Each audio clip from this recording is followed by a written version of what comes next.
Romance readers are like, I don't even really know how to explain it. They're like, okay, remember that English teacher you had that was like super strict and you'd turn something in and they'd be like, oh, that's not how you use a comma, or oh, you can't format a sentence like that, or hey, your quotes are, I don't know, they're just like super strict.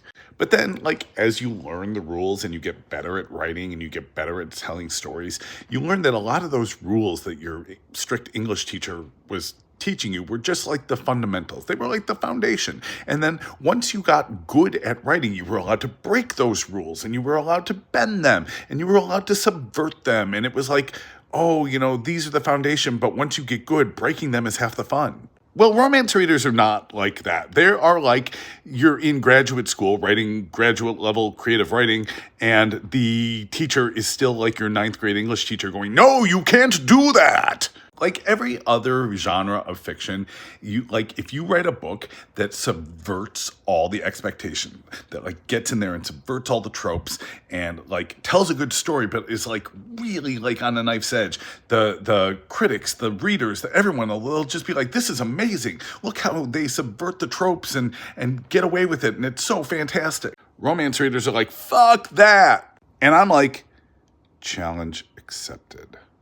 So I am writing a romance novel. But you know those knives on late night TV where they're like, you can cut a tin can in half and then still slice a tomato. They're that sharp. Well, I am going to walk the thin edge of that blade.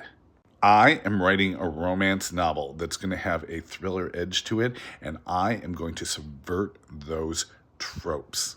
But I'm not going to do it willy-nilly. No, I'm not trying to piss people off. I'm going to be very purposeful in my writing. Now, I'll be clear, I'm not doing this so that romance readers will love me and be like, oh my God, isn't he amazing?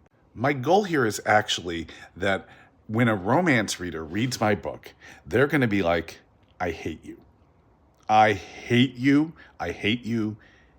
You didn't do what you were supposed to do. But you didn't break the rules, and it is, in fact, a romance novel. I have to give it to you. This is a romance novel.